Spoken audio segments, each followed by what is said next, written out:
Hello. Welcome back. It's time for Leading Women in Tech. Welcome to the show. I'm your host, Toni Collis, your career bestie, your lit up leadership bestie, and here for all things leadership and being a woman in tech.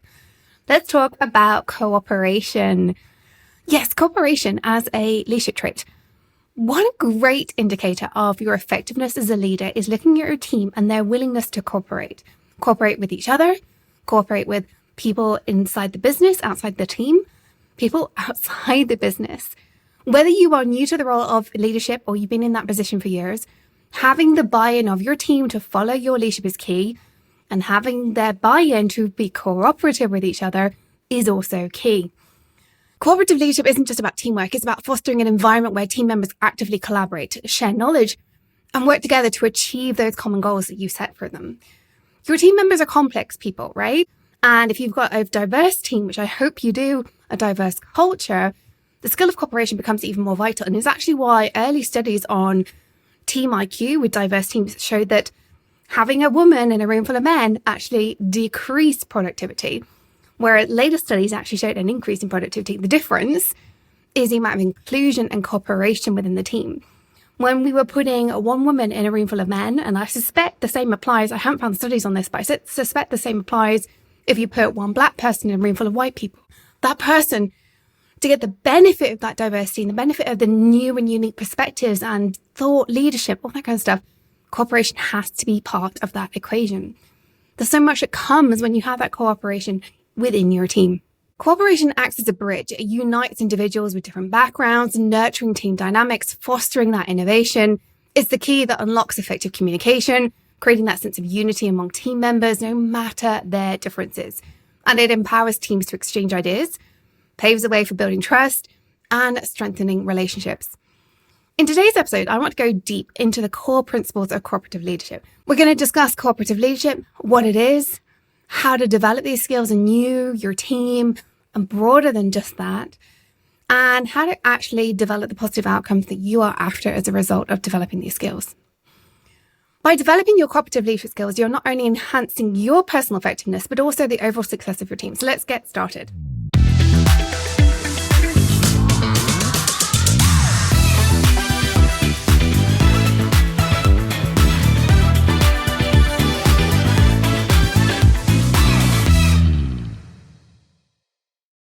In an ideal world, your team works harmoniously together.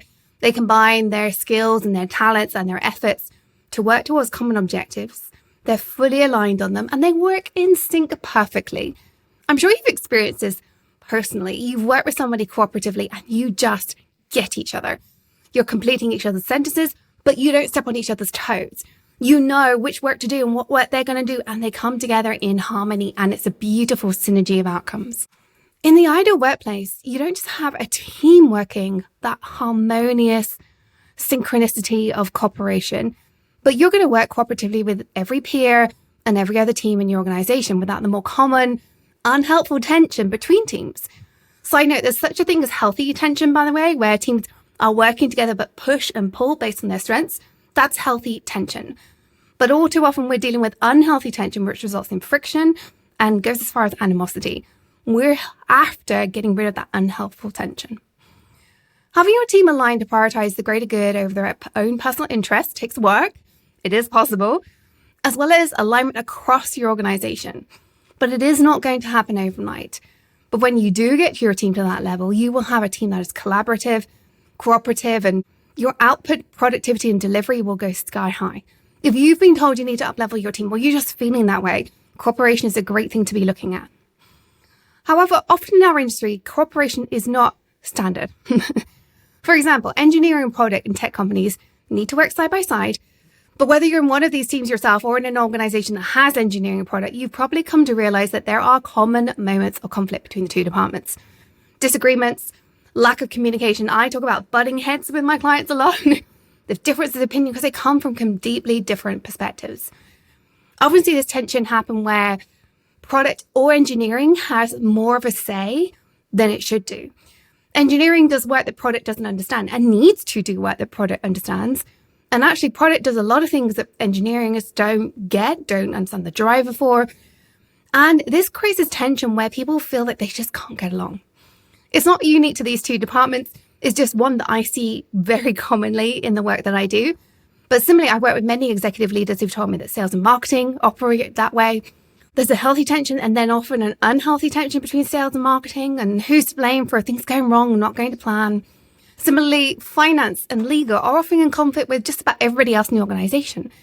Not only are these moments of conflict detrimental to the overall goals of your project, your work and your organization, but they bring down team morale and motivation. We tend to end up in conversations where it's all about how the other team isn't supporting our work. The reality is we all have a job to do. Every person in that organization should be there for a reason. They should be fulfilling some part of a strategic vision. They were hired because there was a gap in knowledge, skills, experience, or just the capability to do a role. All too often, as the manager in the room, it can be very easy to go along with your team and join in the complaining.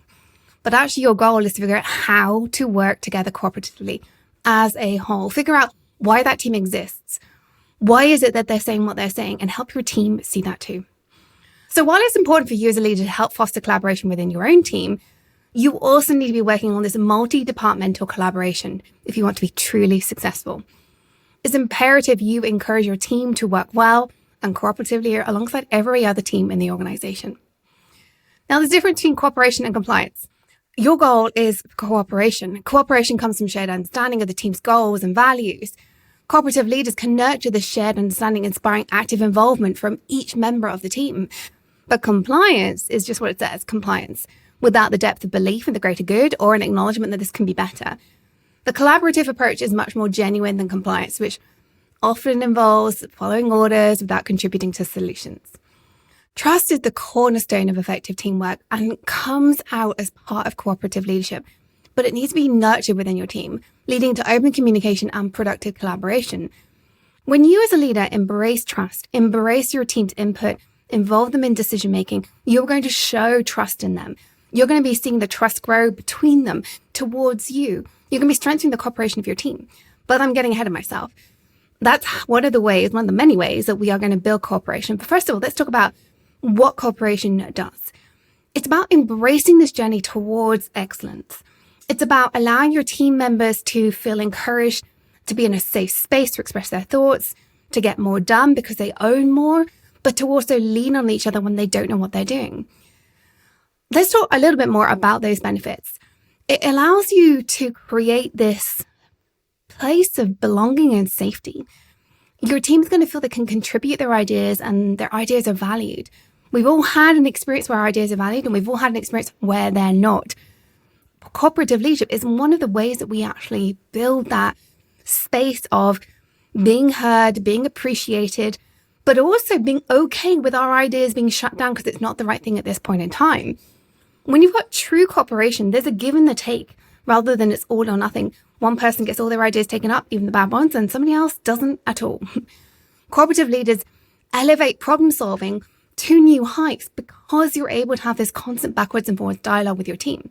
You get team morale going up, therefore you get higher productivity, higher retention rates, all the good things that come out from being a great leader. Even better, cooperative leaders allow you to delegate outcomes more, not just tasks. I've talked about this before on the show. If you want to be an effective delegator, you need to delegate outcomes, not tasks, because there is a cooperation between team members and between teams. When you delegate outcomes, you stop being the bottleneck. If you delegate a task or an outcome and your team doesn't cooperate well, you'll often find it comes back to you, but you become the bottleneck again because there's a problem that somebody hits.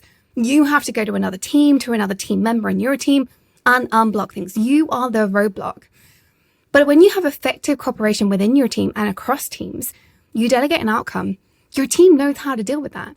They know how to unlock things themselves without the power of you having to be reinserted. It's a great way for you to really, truly step back and allow your team to own things more fully.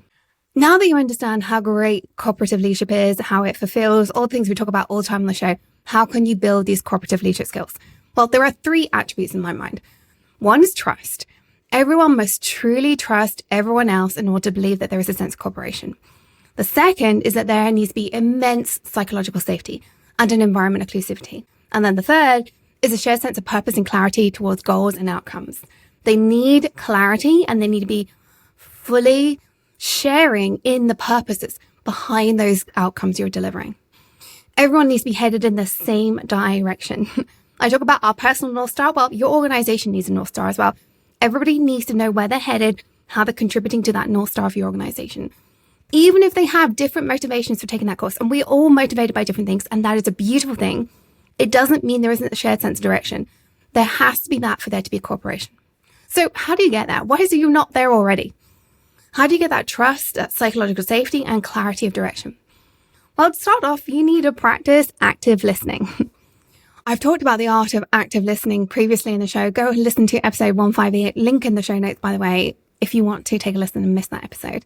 But active listening is composed of open-ended questions. It is the art of seeking clarifications to create genuine interest, trust, ensuring team members feel genuinely heard and understood. Without this, you'll miss when the team don't feel that they can trust others, when they are not working well with each other or cross-functionally, or when they are confused or not fully aligned with the strategy you set them. More than anything, active listening is going to allow you to understand if trust, psychological safety, and clarity of direction are in place. Next, you need to make sure there is empathy. Active listening allows you to then practice empathy. Active listening without empathy, kind of tricky. A great leader is able to step into the perspectives of others with grace, fostering connections, and resolving conflicts by addressing underlying concerns. This is actually where the art of coaching as a leader comes in, what we've been talking about for most of this last summer on the show. But leading with empathy role models this as well for your team. Sure, they won't all recognize what you're doing, but enough of them will see empathy. They'll notice it in action, and they'll be able to recognize what you're doing with the outcomes that you're achieving. For your team to be truly cooperative, they also need empathy. So role model this. Practice active listening. Throw in your empathy. Listen. Acknowledge how people are feeling. Dig them out of where they're at. And you might be quite surprised how your team then picks that up as well. I'm sure that in your own professional and personal relationships, you've seen how empathetic responses can diffuse tense situations and therefore develop stronger team relationships. Part of your role with empathy is challenging the automatic assumptions of your team. They might be complaining about you to somebody. They might be complaining to you in a one-on-one with you about another team member or about another team. Use your empathy to both understand this individual's complaints, but also to highlight alternative explanations for the behavior this is causing and the issues that they are complaining about. Again, this is a coaching moment.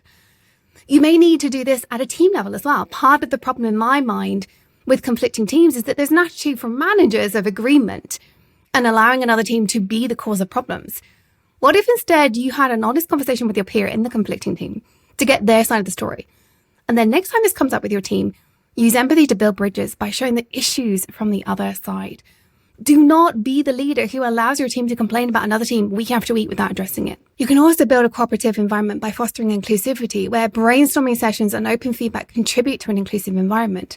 Leaders play a role as facilitators of an inclusive environment, allowing diverse voices to come together and to be heard. Brainstorming sessions encourage the flow of ideas, free from constraints because everybody's included. While methods like suggestion boxes, one-on-one check-ins allow a commitment to ensuring that every voice finds its place, even from the shy people or the people that are shouted out by everyone else. This is all building trust and psychological safety, as well as explicit cooperation by working closely together. Like I said, creating an environment of cooperation doesn't happen overnight. It takes time and effort, and you may have to overcome challenges from lack of buy-in to conflicting personalities to differing opinions. As a leader who is trying to foster cooperation, you'll have to hone in on your skills in navigating personal conflicts, differing opinions, and facilitating resolutions. Be the person who calls out when your team is just complaining, or when a one-on-one conversation is going down a rabbit hole, you're like, this is not helpful. Call it out. Those one-on-one conversations are such a powerful tool for addressing conflicts and finding common ground, so make sure you use them well. Guide your team to start thinking past their individual viewpoints. This is why doing it as a team is really powerful, because you can get those synergistic beliefs coming together. And at the same time, they can see how their viewpoint was maybe not as valid because they're practicing active listening because you've been role modeling it. When you do this, you have a shared goals, a shared sense of community. The broader perspective comes together as we learn how, as a team, to overcome resistance to each other's ideas. You overcome that hesitancy of cooperation because you're highlighting common goals and benefits. You're making sure workload is addressed as well, because this can often trip us up as leaders.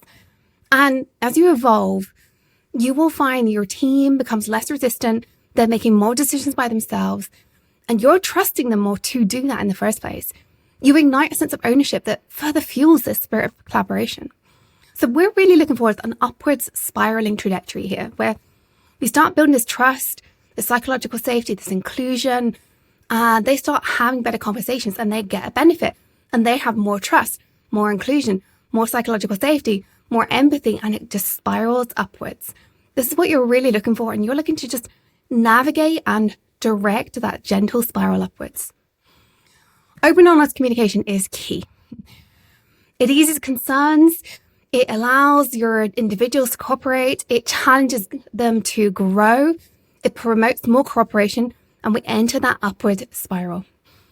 When you have disagreements, if you have collaborative problem solving, there's an opportunity for the team to grow, not just individuals.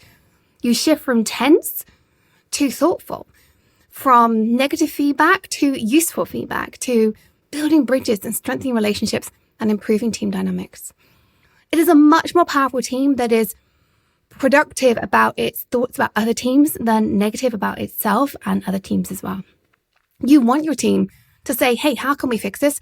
Rather than just saying that team over there not being helpful for us. So there you have it. Those are the expectations I think we all need to create that cooperative behavior, have that collective success, produce the opportunity for major growth opportunities, and be that leader who values every voice in the organization, and everybody as a result works together really, really well.